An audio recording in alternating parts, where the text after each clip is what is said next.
नमस्कार. माझं नाव आहे रजित वैभव देशमुख.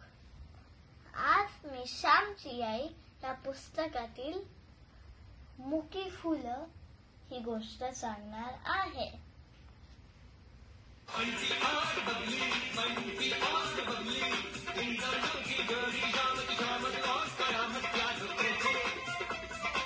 अरे बंटी बाबली, तुम्ही इथे? आम्ही पण पुस्तक ऐकायला आलोय.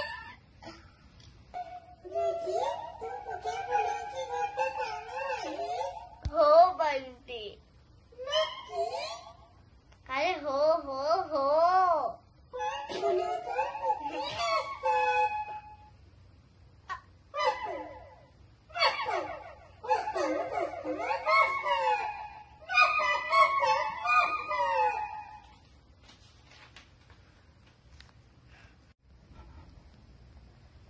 अरे थांबा थांबा थांबा. ऐका ही गोष्ट म्हणजे तुम्हाला कळेल. तर मित्रांनो, ही गोष्ट आहे श्यामची. श्यामला फुलं खूप आवडायची. तो त्याच्या सवंगड्यांसोबत फुलं गोळा करायला जायचा. सवंगडी म्हणजे मित्र.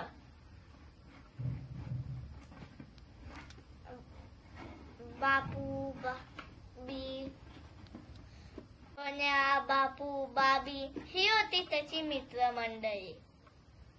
श्यामचे ठरलेले होते की सकाळी बकुळीची फुलं आणायची आणि संध्याकाळी गुलबक्षीची.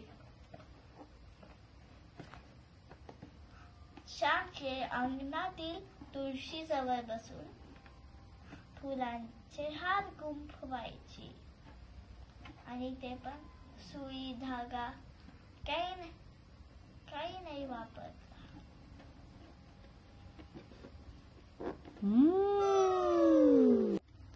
रोज शाळा सुटल्यावर सगळी मित्रमंडळी फुलं गोळा करायला जायची. पण रविवारी वेगळं असायचं. सगळे मित्र त्यांच्या सोयीनुसार जायचे. पण एक रविवारी असं झालं, श्यामला फुलं गोळा करायला उशीर झाला.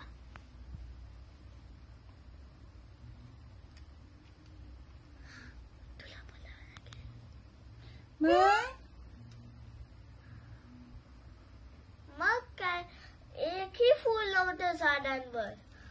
मग आला घरात रिकामी पडदी घेऊन आणि बसल्या एवढूस तोंड करून.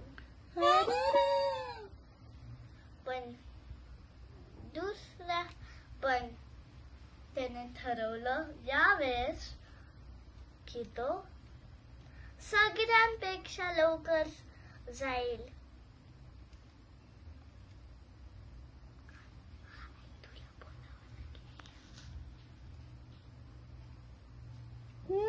Good idea. ठरल्याप्रमाणे श्याम 3 वाजता निघाला. बाजूच्या काकाच्या अंगणात खूप कळ्या आल्या होत्या, पण त्यांच्या फुलं नाही झाले होते.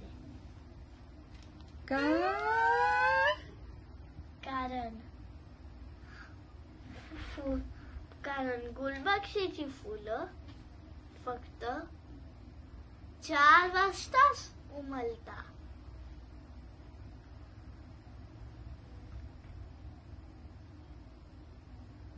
आणि संध्याकाळी टप्पोरी होता.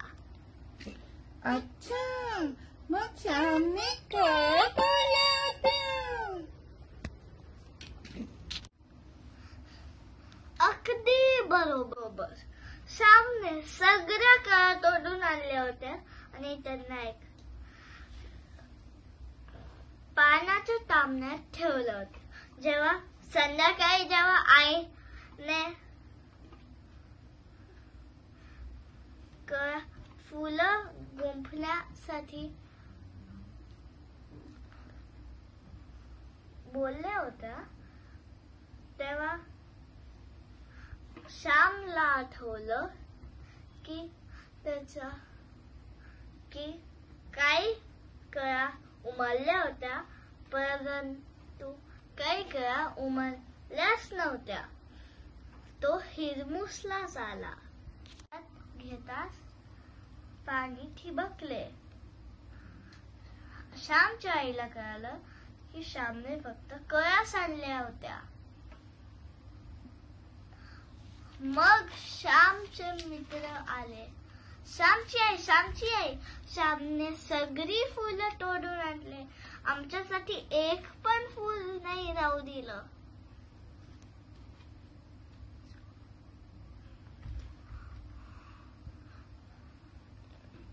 तुम्ही मागच्या रविवारी जेव्हा मला उशीर झाला तेव्हा तुम्ही माझ्यासाठी एकही फूल राहू दिलं होतं का? बाबी म्हणाली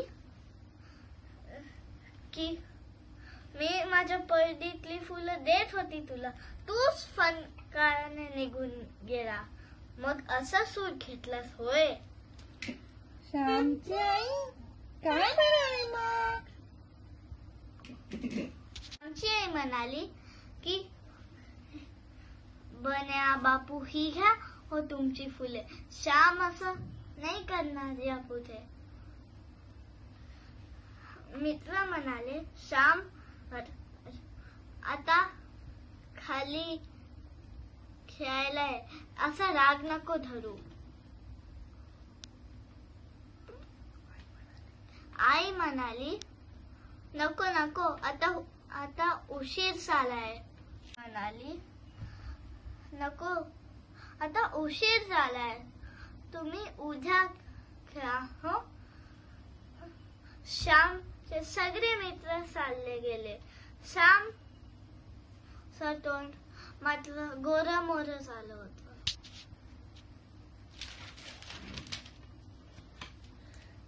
आई श्यामला खूप रागवली का?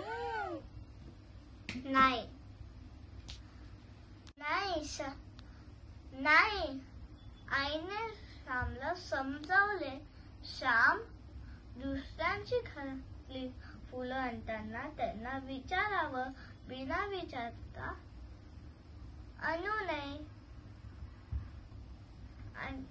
आपण नदी गेले तर मित्रांना हाक मारावी. आणि सगळ्यात वाईट गोष्ट म्हणजे अशी मुकी फुलं तोडून आणणे.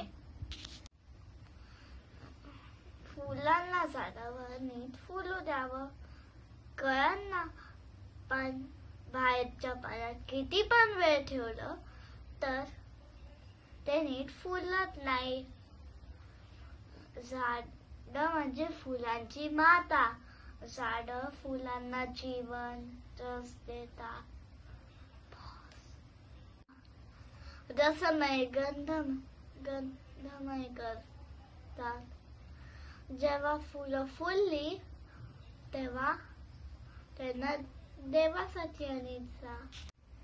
अर्धवट खुडून आणलेल्या कळ्या नीट फुलत नाही. अर्धवट काम नीट फळत नाही. म्हणून जगात कुठलेही काम अर्धवट करू नये. जे पण करा ते नीटनेटकं, संपूर्ण आणि यथासांग.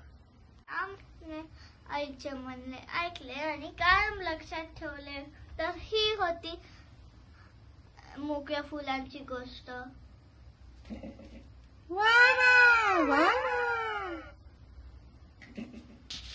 या गोष्टीतून आपल्याला हे शिकायला मिळतं की 1. आईचा आदर करणे. 2. झाडावरून मुकी फुले न तोडून आणणे. आणि 3. जे पण करावं ते नीटनेटकं, संपूर्ण प्रश्न आणि यथा सांग. हाताला काढून मोठी फुलं म्हणजे कळलं. आम्ही पण कळलं नाही तोडणार, नाही तोडणार. बरोबर. आता